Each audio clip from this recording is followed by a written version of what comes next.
السلام علیکم۔ آج منگل ہے، مئی کی 14 تاریخ۔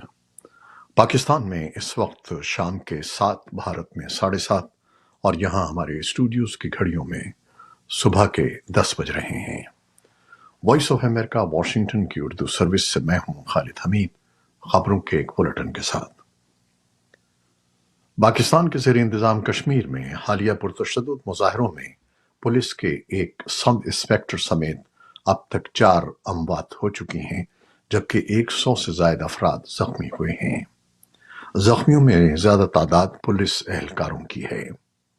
گزشتہ روز رینجرز اور مظاہرین کے درمیان تصادم کے بعد رینجرز کی فائرنگ سے 3 نوجوانوں کی موت کے بعد شہر میں صورتحال کشیدہ ہے۔ تاہم جوائنٹ عوامی ایکشن کمیٹی نے 4 روز سے جاری پہیہ جام ہڑتال اور شٹر ڈاؤن ہڑتال ختم کرنے کا اعلان کر دیا ہے۔ البتہ 3 نوجوانوں کی موت کے سوگ میں تمام چھوٹے بڑے کاروباری مراکز آج بھی بند رہیں گے۔ سپریم کورٹ آف پاکستان نے نیب ترامیم کا لدم قرار دینے کے خلاف حکومتی اپیلوں کی سماعت کے دوران عمران خان کی ویڈیو لنک پیشی کے انتظامات کی ہدایت کر دی ہے۔ سپریم کورٹ کا 5 رکنی بینچ چیف جسٹس قاضی فائز عیسیٰ کی سربراہی میں اپیلوں کی سماعت کر رہا ہے۔ چیف جسٹس نے وفاقی حکومت کو ہدایت کی کہ جمعرات کو عمران خان کی بذریعہ ویڈیو لنک پیشی کے انتظامات کیے جائیں۔ اس پر اٹارنی جنرل نے 1 ہفتے کی مہلت طلب کر لی۔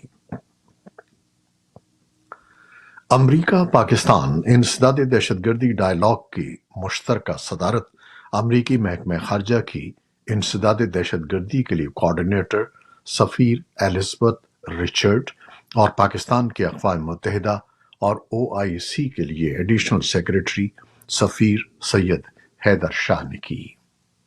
انسداد دہشت گردی ڈائیلاگ تحریک طالبان پاکستان اور ISIS خراسان سمیت علاقائی اور عالمی سلامتی کو درپیش اہم ترین چیلنجوں سے نمٹنے کے لیے امریکہ اور پاکستان کے درمیان تعاون پر زور دیتا ہے۔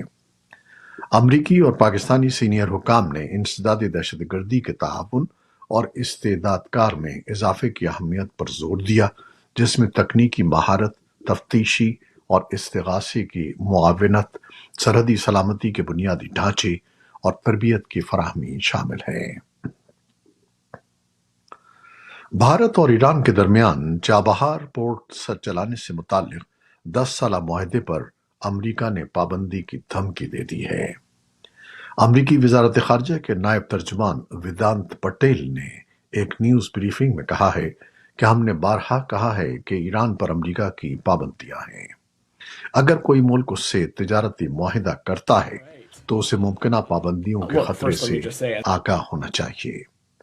جبکہ بھارت کے وزیر خارجہ ایس جے شنکر نے کہا ہے کہ امریکہ کو اس بارے میں تشویش نہیں ہونی چاہیے۔ چاہ باہر اس کے لیے کوئی ایشو نہیں ہے۔ یہ بھارت اور ایران کے درمیان ایک معاملہ ہے۔ تجزیہ کاروں کے مطابق امریکہ کی دھمکی سے دونوں ملکوں کے رشتے متاثر ہو سکتے ہیں۔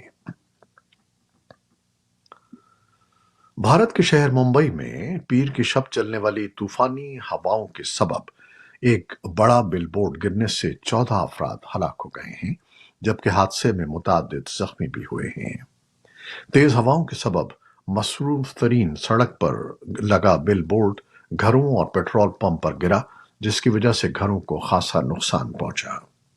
متاثرہ علاقے میں ریسکیو آپریشن جاری ہے۔ طوفان کے بعد ہونے والے نقصان کی وجہ سے شہر کے بعض حصوں میں ٹریفک کی روانی بھی شدید متاثر ہوئی ہے، جبکہ ملک کے مصروف ترین ہوائی اڈے کے آپریشنز بھی متاثر ہوئے ہیں۔ اور اب غزہ کی تازہ ترین صورتحال اور دیگر اہم عالمی خبریں۔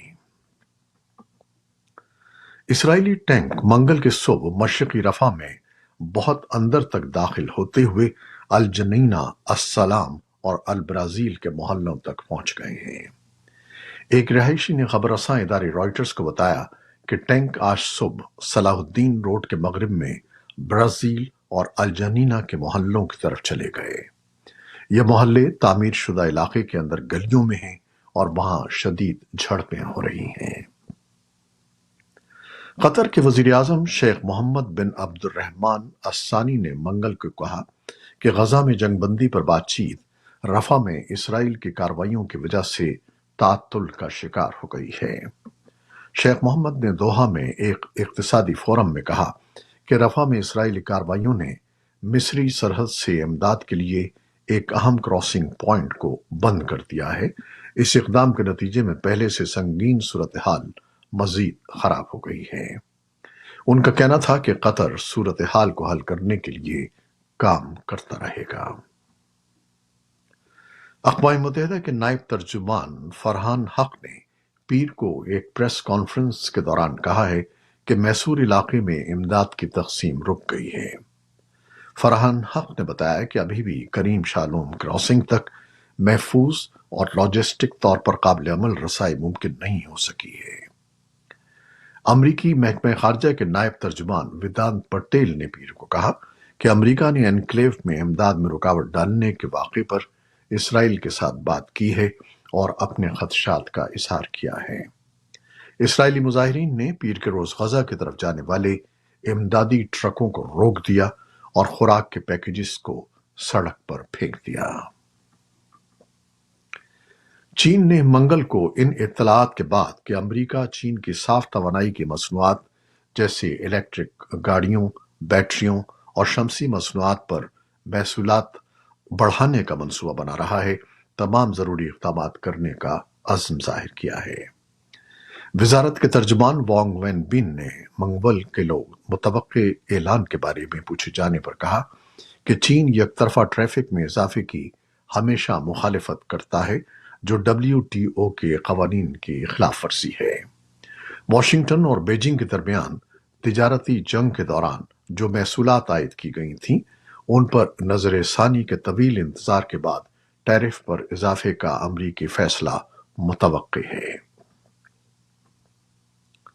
امریکی وزیر خارجہ اینٹونی بلنکن نے منگل کو کیف میں یوکرین کے صدر ولادیمیر زیلنسکی کے ساتھ ملاقات کے دوران کہا کہ امریکی ہتھیاروں کا ایک نیا پیکیج پہلے ہی یوکرین پہنچنا شروع ہو چکا ہے اور مزید سامان رستے میں ہے۔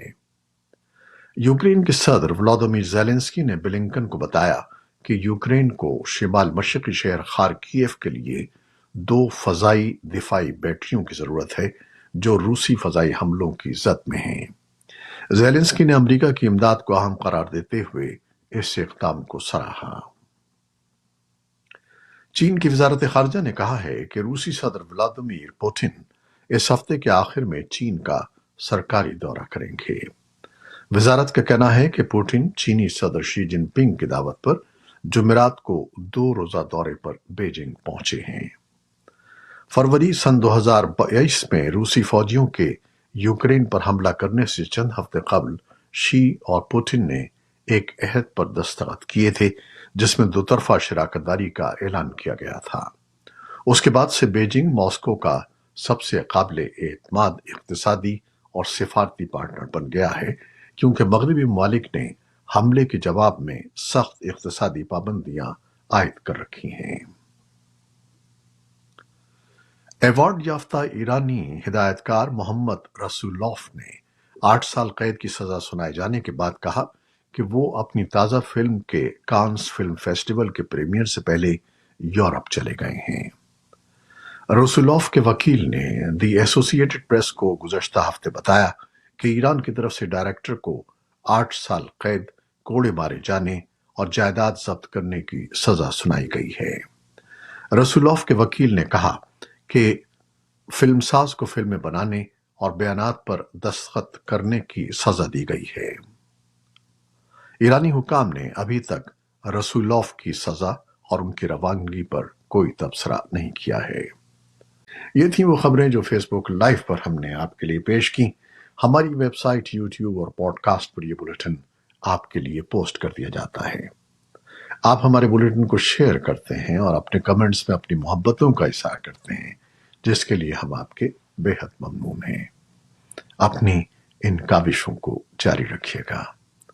نیوز پروڈیوسر سید اصفر امام اور نیوز ایڈیٹر بہجت جیلانی کے ساتھ خالد حمید کو اب اجازت دیجیے گا۔ اللہ حافظ۔